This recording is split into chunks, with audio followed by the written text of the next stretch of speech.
Anak adalah kebanggaan orang tua. Melihat anak bertumbuh itu adalah merupakan suatu kebahagiaan untuk orang tua. Tetapi seringkali orang tua dibuat khawatir ataupun cemas karena anaknya yang susah makan atau bahkan tidak mau makan. Hal ini tentu membuat khawatir ataupun cemas orang tua karena hal ini dapat mempengaruhi kesehatan anak yang berfokus pada masalah pertumbuhan dan perkembangan anak. Bisa terjadi stunting maupun gizi buruk.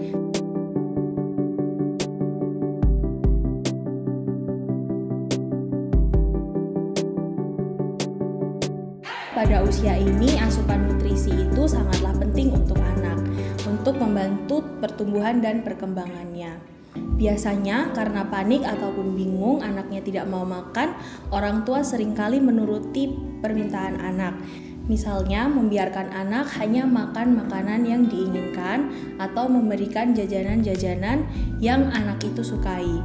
Padahal hal tersebut merupakan pola makan yang salah. Atau lebih parahnya, orang tua itu cenderung memaksa anak untuk makan dengan bentakan atau dengan cara yang keras dan membuat anak itu semakin trauma. Pola makan anak menjadi tambah salah dan anak semakin tidak mau makan. Lalu bagaimana dengan cara mencegahnya? Cara mencegahnya untuk anak yang susah makan, anak harus diajarkan tentang pola makan yang baik dan benar atau menggunakan feeding rules. Nah, lalu bagaimana feeding rules itu? Jadi feeding rules itu harus tepat jadwal, tepat lingkungan, dan tepat prosedur. Untuk yang pertama, itu adalah tepat jadwal. Anak diberikan 3 kali makanan utama pada pagi, siang, dan malam.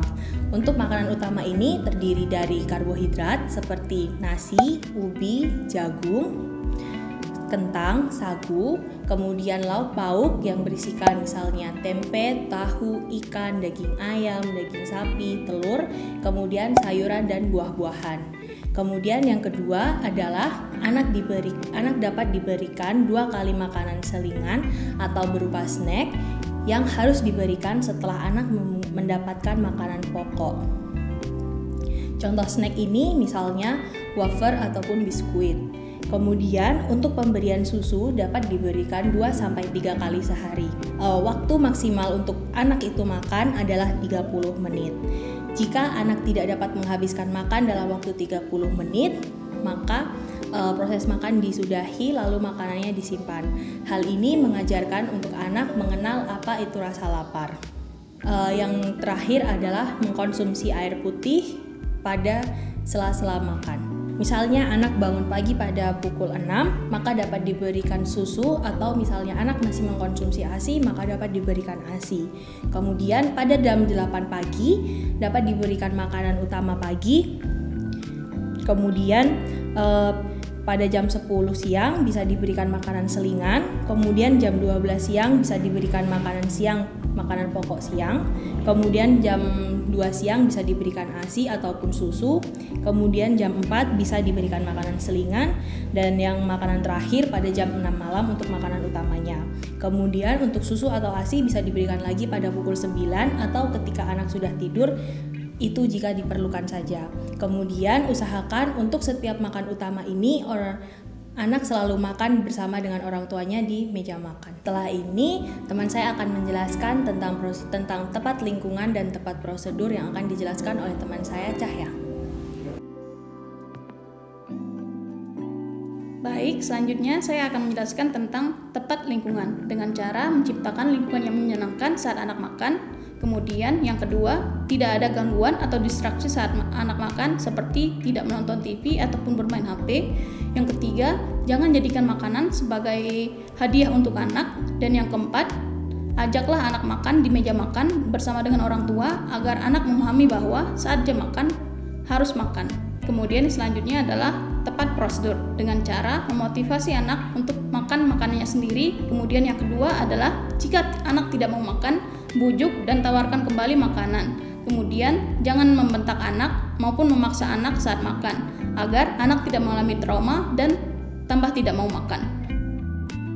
Pada makanan pokok harus menerapkan isi piringku agar nutrisi anak dapat tercukupi dengan baik. Untuk isi piringku sendiri terdiri dari 2/3 piring bagian karbohidrat dapat berupa nasi, ubi, jagung, kentang, sagu, maupun roti. Kemudian 1/3 bagian piring berupa lauk pauk, bisa seperti tempe, tahu, telur, ikan, daging ayam, maupun daging sapi. Kemudian 2/3-nya adalah sayur-sayuran, dapat berupa sayur bayam, sawi, kangkung, wortel, kacang panjang, buncis, maupun sayur yang lainnya. Kemudian 1/3 bagian lagi adalah buah-buahan. Buah-buahannya tidak perlu yang mahal-mahal, bisa seperti pisang, kemudian pepaya, nanas, semangka, jeruk, maupun apel. Dengan menerapkan feeding rules pada anak dengan tepat dan tekun, maka masalah makan pada anak dapat teratasi sehingga nutrisi untuk tumbuh kembang anak lebih optimal. Sekian informasi dari kami, semoga informasi ini bermanfaat bagi ibu dan anak. Terima kasih.